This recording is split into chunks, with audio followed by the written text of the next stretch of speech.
Hello everybody, I'm Roadblock. This is a Raid Shadow Legends video. We are back here on the Ninja account. Just wanted to give you guys a tiny little update.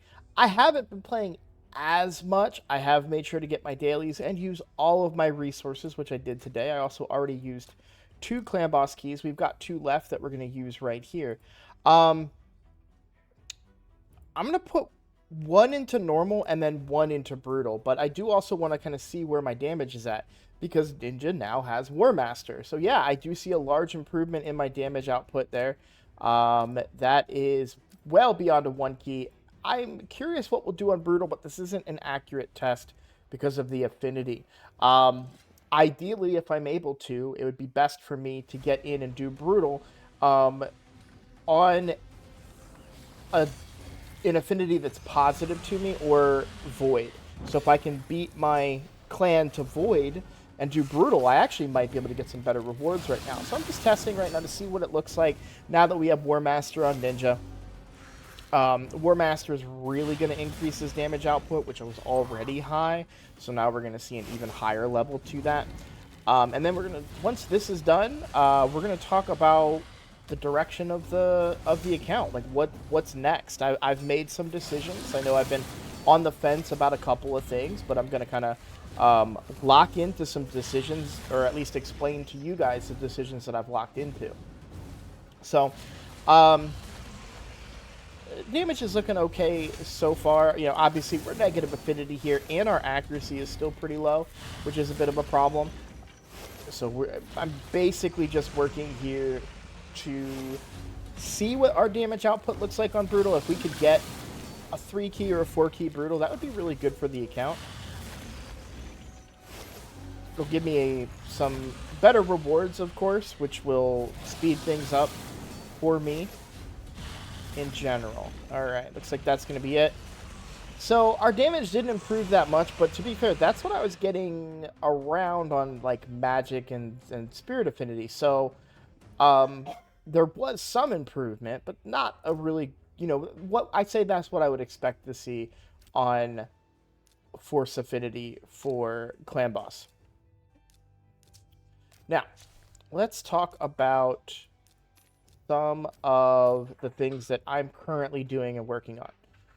As far as missions go, this mission just unlocked for me tonight. Well, sorry. I've had it unlocked for a while, but I'm able to do it tonight. Sorry, wrong thing. I'm able to do it tonight because it's Saturday night that I'm recording this, but Sunday reset. So we're now in Sunday for Void Keep, which means I'm going to be able to do it and get that out of the way and move on to the next one. So that's kind of the plan, right? So after I do this, then I'm going to be doing Spider. We already saw I can do 5 million on normal. I did 9 million on normal, so this is very easy one for me to get. Fiber 6-star amulet from state. Yeah, we can do that one. It's going to take a little while. We just got to keep running and running and running it, but we'll get it. And then this is going to be a big holdup. So the hope would be maybe using my clan boss keys. When I did wasn't great, but tomorrow I will certainly be able to do this and then hopefully farm this one all day long. Then that moves me into equip 3 champions with 6 level 16 artifacts. That's actually very easy to do as well. But let's talk about the champions. Oh, well, real quick, let me go into challenges as well. And I did complete all those artifact ones where I had to get stuff from Brutal. These are pretty easy to accomplish. I just need to do them. I just need to sit down and do them. 2 champions with 3 5 or 6-star artifact sets. That's easy enough to do. I may have to do a little bit more farming, but for the most part, I should be able to accomplish those no problem. The dungeon one I'm about to do right now, stage 13 of the Void Keep, and then this one I will get done. This is the tricky one. Now, if things hold true to the usual standard, and the reason I say usual standard is because it's not always locked in, but every other week is a 2x event usually, okay? So, for example, this past week was 2x on Ancient Shards, right? Not this weekend that we're currently in, but the weekend before was 2x on Ancient Shards. Next weekend, should be 2x on sacred shards. That kind of lights a fire under me a little bit more to get stage 13 of Fire Knight done, so I can get this sacred shard and pull it during a 2x event, which will be more beneficial to my account. So that has changed who I'm going to level. Now, I'm going to be breaking one of my rules. One of my rules has always been one champion at a time, and I still stand by that. However, for Fire Knight in particular, I need turn meter control, and I have an Armiger. So I'm going to build an Armiger, but I'm only going to take him to level 50. I'm not going to take him any higher than that. What we're going to look for are crit rate gloves, and then we're going to look for crit rate, speed, and accuracy, hopefully with a little bit of defense in there as well. Armiger being a defense-based champion is going to be better all around for him, but we should be able to clear the stage 13 of Fire Knight with Armiger on the team, just giving me that extra turn meter control to get it down. That's really the only reason I'm doing it. This is a challenge that for most of the time could wait, right? Because this, sacred, maybe you don't need it right away, depending on when you started your account, whatever. But for me, I really want to get as many sacreds as I can going into a 2-time sacred event. Like, that's just beneficial to me. I'd be pulling it at the right time. Otherwise, if I get this 2 weeks from now, after that 2x event, it's just going to sit in my inventory for even longer and be an epic that I could get or a potential legendary. So that's why I'm kind of pushing the Armiger initiative here. Let's talk a little bit about Armiger, what makes him great, what I love about him, and the things that you want to be cautious about with Armiger. So Armiger is a common champion. That would be, uncommon. I'm sorry, you guys are yelling at me. Uncommon champion. I always get them mixed up. Uncommon champion. I just go gray, green, blue, purple, right? But uncommon, so green, right?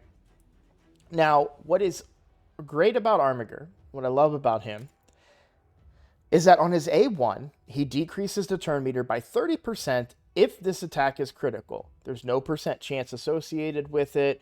It's always going to happen as long as he has 100% crit rate. Now, the other part of his kit, which is still good, is enemy max HP, which means that it really doesn't matter what his base stats are.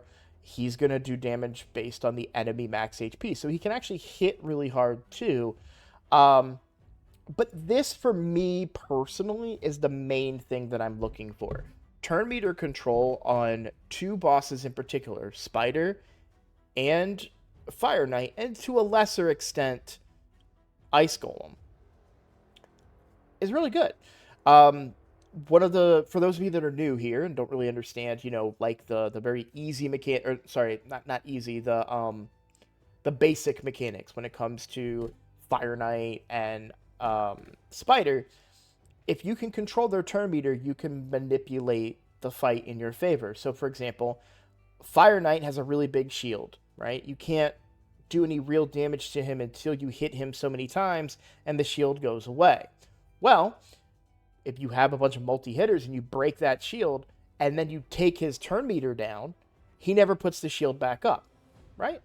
Pretty easy way to get a victory if he never gets to put the shield back up. Armiger can make that happen. If you build him fast enough, if you build him 100% crit rate, so this always happens, he can do that for you. Now, affinity is a thing. If he's weak affinity, then he may land a weak hit, and this won't do the turn meter reduction, because when you do weak hits, that stuff usually doesn't go off.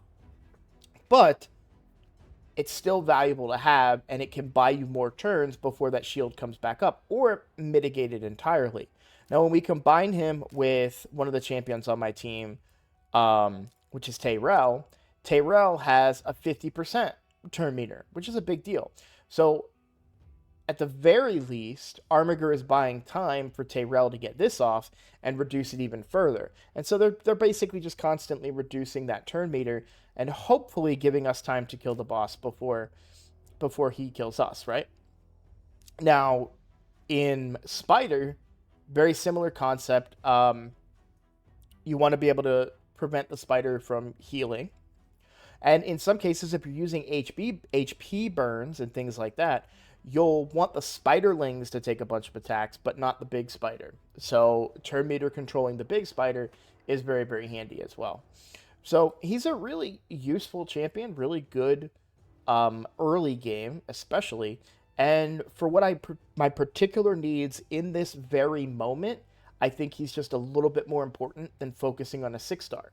Now, as soon as he's 5-star, I will gear him up with whatever gear I can that makes him viable, and then immediately go back to working on Venomage and getting Venomage prioritized. So I'm not ignoring Venomage, and I want to be clear about that. Venomage is still my next 6-star, but I'm taking a slight detour, and this breaks one of my rules, one champion at a time.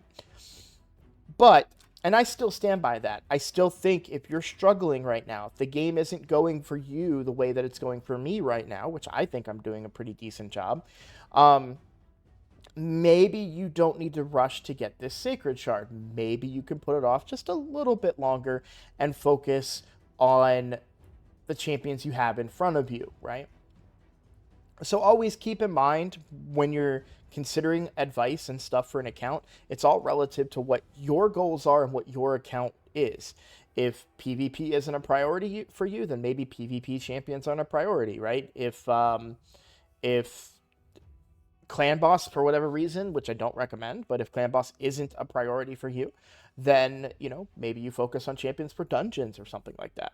So it's all about what you want to do and what you're interested in, but generally, getting shards is a good thing, right? So an opportunity for me to get that free shard is a good thing. Now, the other free shard that I could potentially get would be from Nightmare. I am a little hesitant to try and pursue it. However, now that I have War Master on Ninja, it may be more viable. So I'm going to have to test that. But the priority right now is to get this one done, and then I can go test the other areas. We're also going to have this Artifacts one for a Void Shard. But again, that could wait a little bit, right? We're still...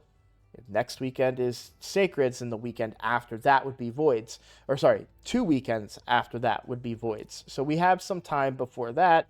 And of course, these are really long off, right? Campaign battle with 4 champions of 60. We're ways away from that. Fully upgraded champion skills. We're not that far from that. Unfortunately, I've maxed out skills before I got this challenge, so of course that's a bit of a problem. And then with the arena ones, this is a little bit more challenging right now just because of my gear limitations. I am struggling a little bit in arena, not necessarily in a bad way. Like, I'm performing pretty well. I'm performing a lot better than I was the other day.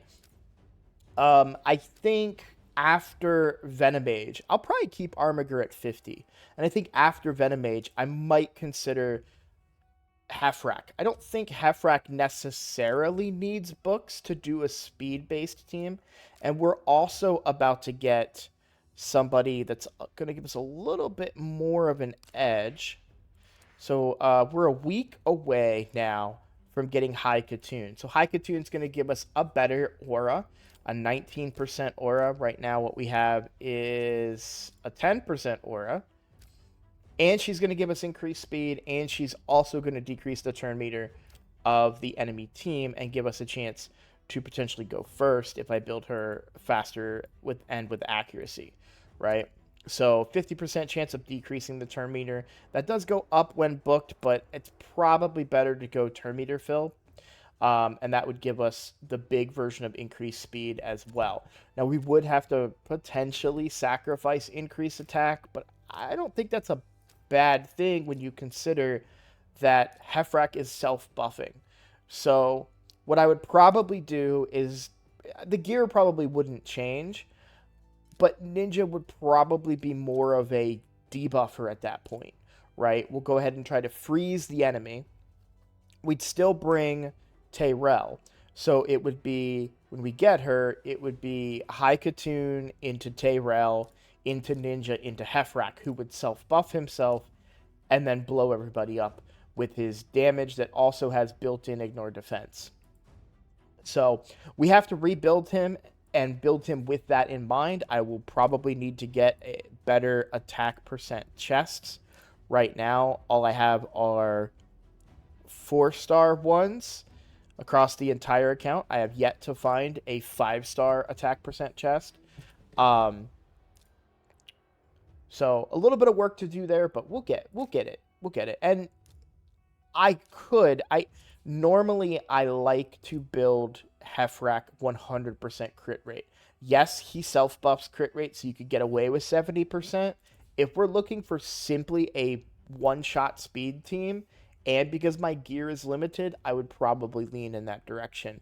But eventually, it would be beneficial for me to get him to 100% crit rate, because this ability, if someone on my team dies, he gets to use this ability. Now, he's relatively squishy, so he probably wouldn't really get that ability off, but it's something that's worth trying, worth doing, right? So, let's talk about, too, that we are now level 45. This is a really big shifting point for me on the account. I can now participate in Siege, which is honestly kind of crazy. I can't believe I have 0 florins when the event starts. That kind of bugs me, to be honest, because that does. I mean, I've never done Siege before, so I feel like I should get that starter florins and mana that everyone got when the game mode activated, but I guess not. I guess maybe that's a way that you could cheese resources, which is probably why. Oh, I wonder if that's how they were doing it. But yeah, that might be a way to cheese resources or something. So, yeah, that's only fair, I guess. But what I'm gonna be looking for on attack for Siege, I'm gonna try to find an empty room. Quite frankly, I don't think that at the level my clan is that I'm actually going to win any attack battles. But we have run into clans recently that had empty rooms without defenses. I'm also not going to set up a reserve team defense because I would hate for my really, really weak team to get put in there on accident as a defense team. And I'm not going to place any defense teams. So hopefully our reserve teams from our top tier team players will fill in my 2 slots that I was supposed to occupy. But I'm also going to look for empty slots on the enemy team, and if I can find them and I can snatch them up, I should be able to get really, really good resources. We are ranked silver tier, so I would be getting 6-star legendary of this gear, which is basically a more improved version of perception, and that is going to be a big, giant boost to my account. If even if we don't win and get the victory chest, as getting this stuff would be really, really good for me. So that's my plan for Siege. Now again, you're probably not in a clan that can do Siege right now. Like, honestly, I shouldn't be in a clan that can do that. I am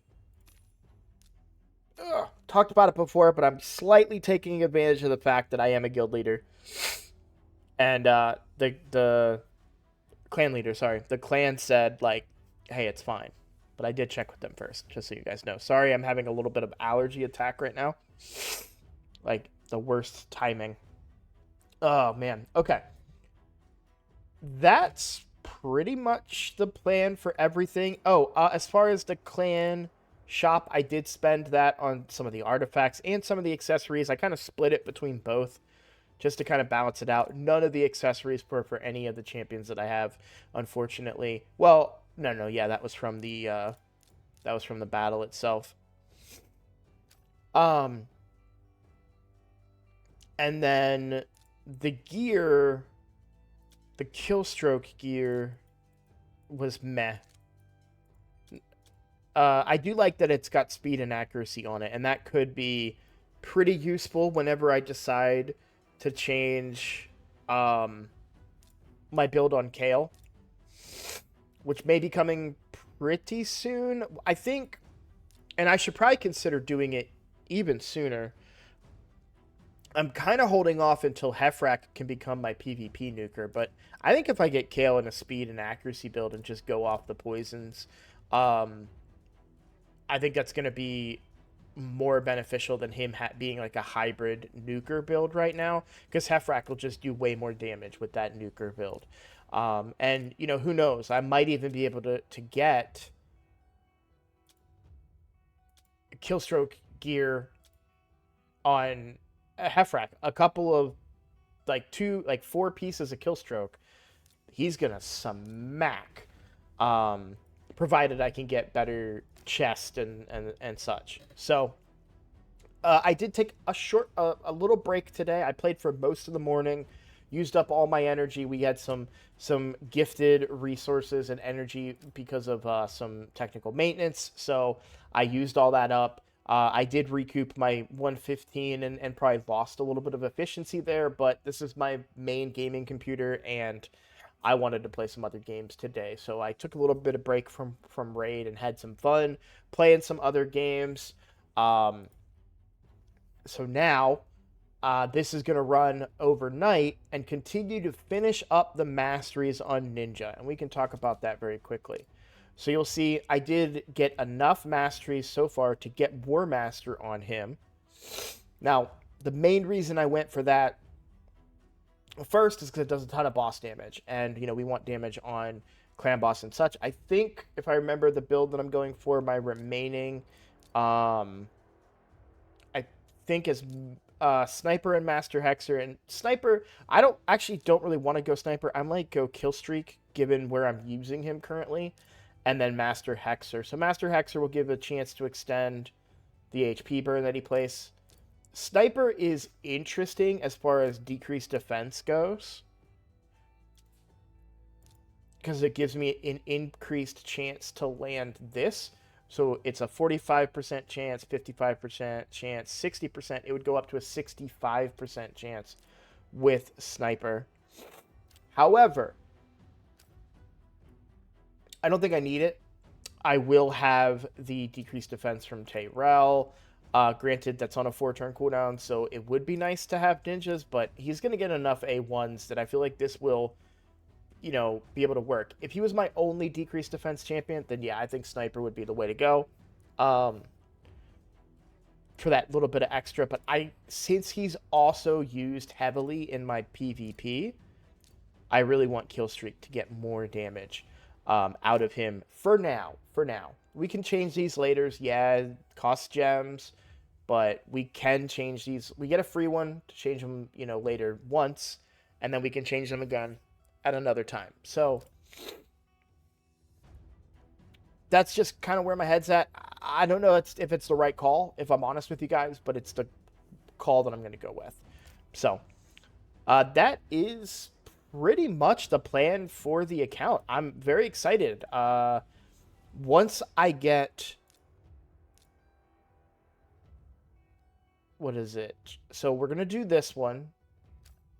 And then the missions, we should do missions up until this arena one. And if I can get missions done up to this arena one, which is kind of like a big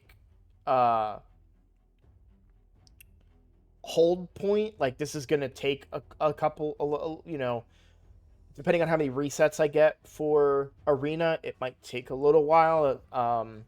So while I'm waiting for that one, the missions and stuff don't need energy, so that's where I'll put my energy, is in completing Armiger and getting him to 50 so that I can complete this challenge, hopefully in time to get that sacred.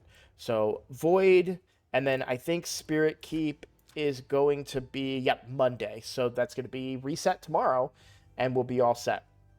So that's the plan. I'm very excited. Yeah, that's everything I got for this particular video. If you guys have any questions, if you have any suggestions, feel free to let me know.